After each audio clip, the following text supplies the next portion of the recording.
Hey, it's Bruce. Today I want to talk about what do you do when you have just a really mean hive that's just a menace. In this area we have a lot of Africanized genes, and I'm going to show you how I dealt with it.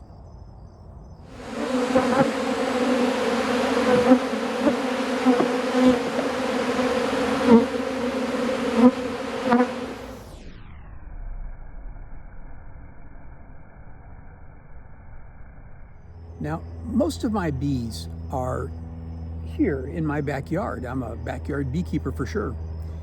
But I have a few hives in different places, and I keep one hive on a horse pasture. The family that owns it, lovely family. I've known them for a few years. The horses are beautiful, the house is beautiful, the land's beautiful. And my hive's been there, I guess, going on 2 years now, and it's been good. The lady, I speak to her, she loves having the bees pollinate her garden. It's been good. But over time, those bees have turned mean bees, all right? Now, here in this part of Florida, we have a lot of Africanized genes. And what'll happen is that eventually, the queens, the hive may queen, they may get a new queen in. And that queen, the virgin queen, will emerge, and she'll go out and she'll get open mated. And some of the drones that she mates with are going to have those Africanized genes. And then the next thing you know, that hive will turn mean. Sometimes it doesn't, sometimes it's not mean right away. Sometimes, it's very calm and nice for quite a long while, and then gradually the hive will get hotter and hotter to where you can't walk around out there in the backyard without them popping you on the head. Not nice. And so I knew I had an Africanized queen in this colony. Maybe I didn't really know it for a fact. I mean, sometimes you go out and work the bees and they'll be grumpy. There might be a cloudy day, low barometric pressure, something like that, and they're just grumpy. But I went out. I had my friend Ari. He's a fine young man, 15 years old. His family, my family, have been friends for many years. He's like family to me, and his father and my son were best friends when they were young.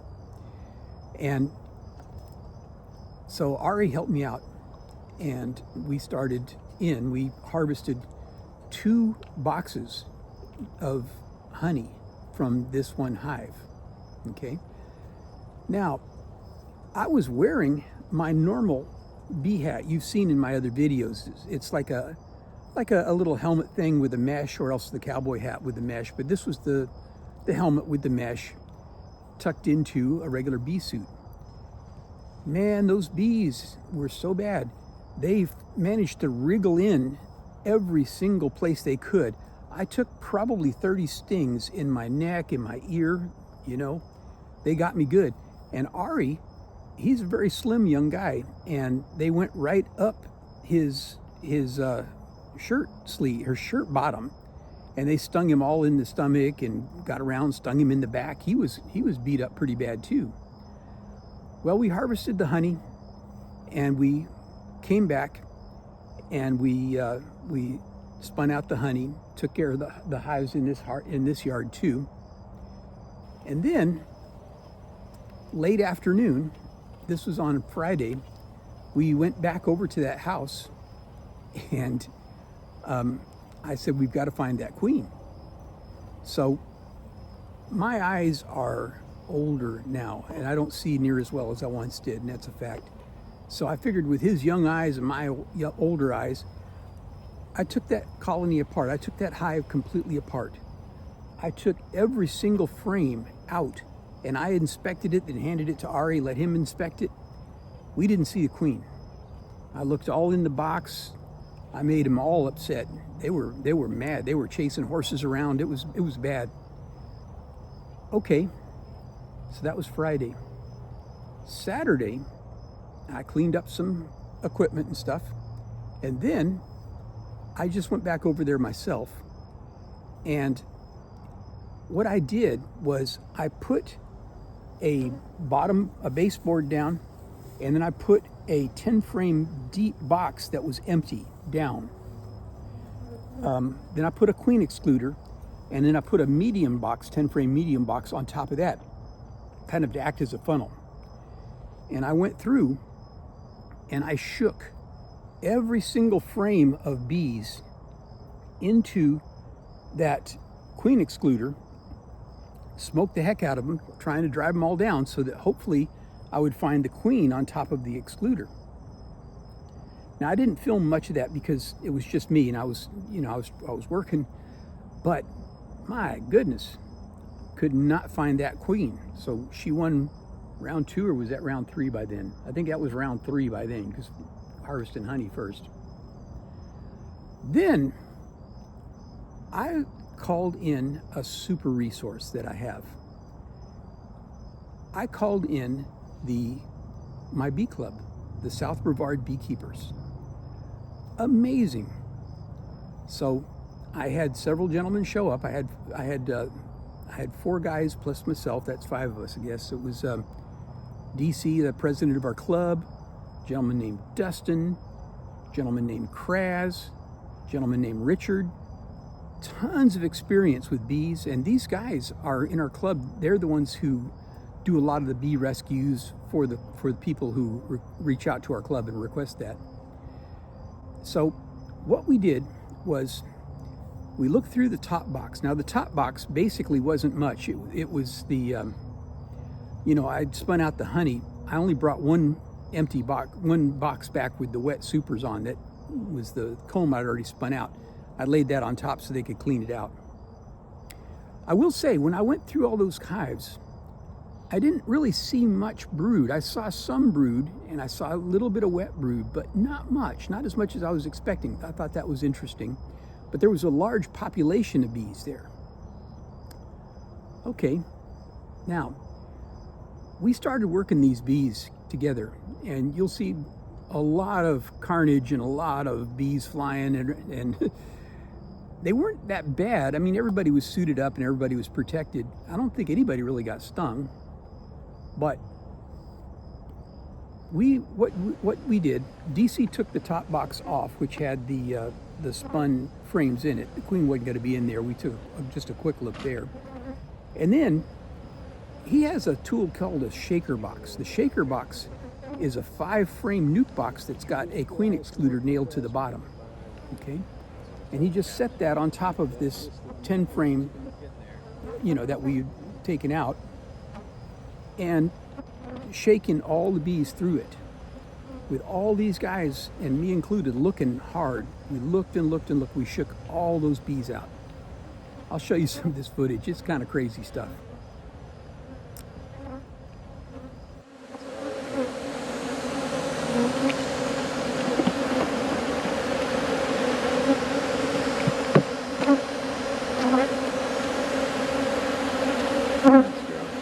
A lot of honey in this box, Bruce. Yeah, well, this one I didn't spin. The one on top of it I spun. Took another one with.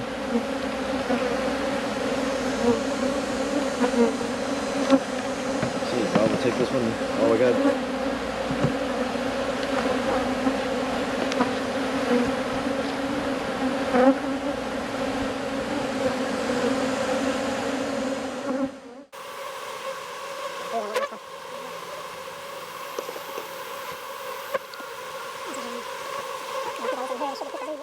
You gotta love all this carnage, but man, I wish we could have found that queen.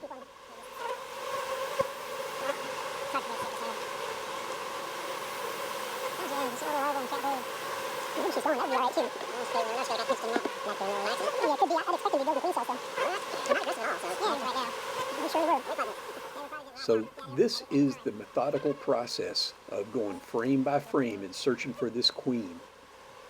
You gotta do it.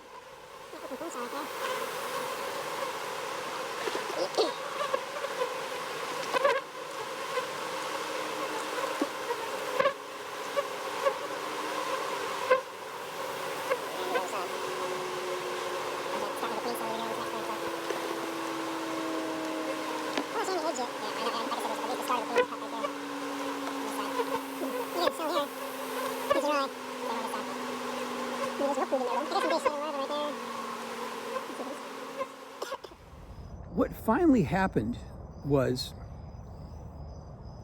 we were pretty much going to pack it in. We had decided that there was no queen in there.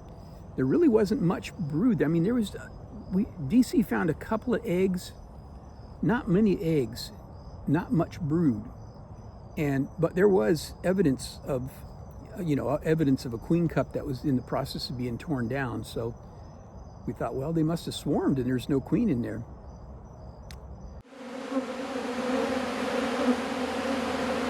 They want to land on me. I got them all coming back to me. They like you. They do.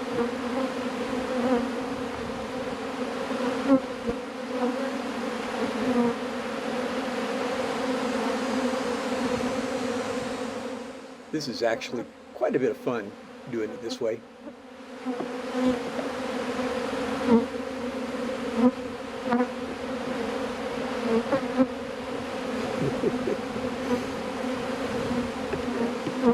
There's all got honey in it? We don't know. Throw that one out.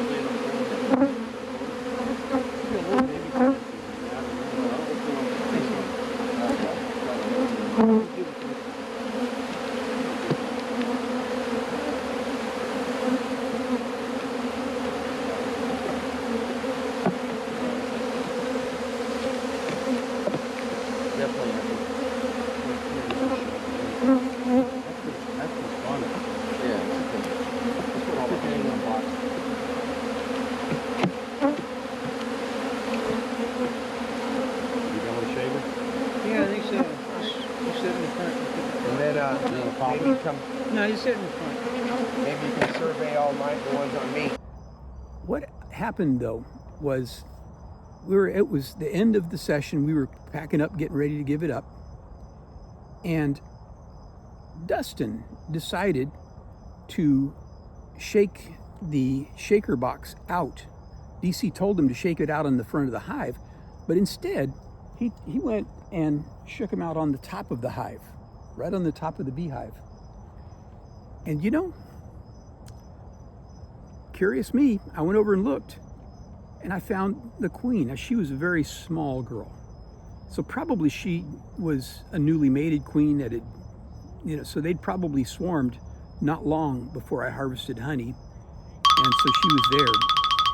So DC's got her. He has what he calls pocket queens, and at certain points, if they're doing a bee rescue or something, it's sometimes if they have a bunch of bees in a box, it's real handy to be able to pull a queen out of your pocket to put into a swarm box, and then the bees will go in. But anyway, but she's got evil genetics. I don't want her anywhere near this colony. So that's the deal.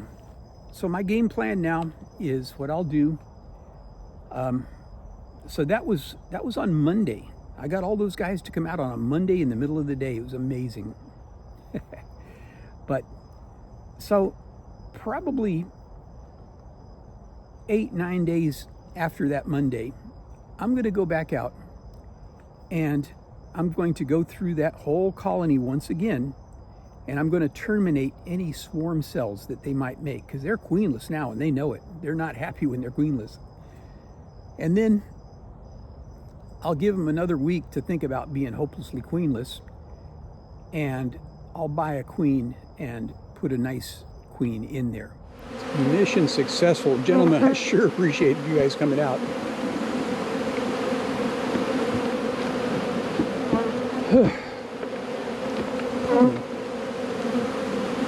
You gonna put her up there for right now, or did you put her in your pocket? In the pocket. Around back. I just wanted to put it there so they. No. Yeah.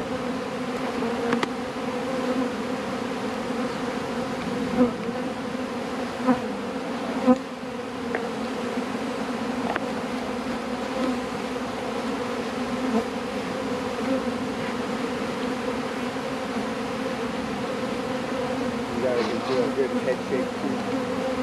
You gotta move your head. I can go get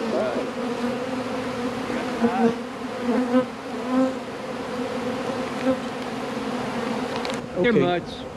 I don't mind. There's Still Too much. I've almost always got one or two.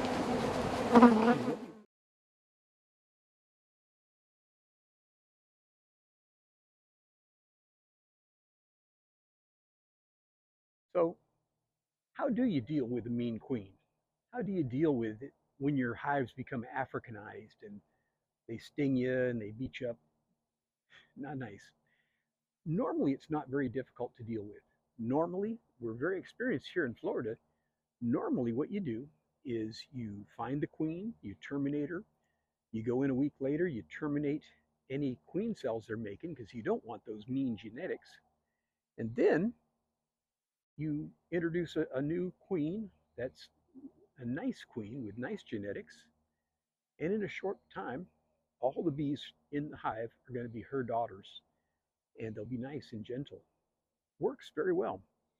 But what do you do if you can't find the queen? What do you do if she is just that Houdini queen that you can't find anywhere?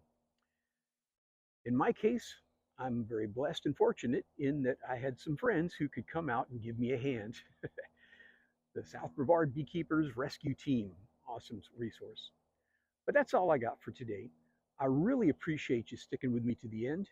It makes a world of difference to me. Go ahead and share this out if you will. Let people know. And I'll see you on the next one. This Bruce.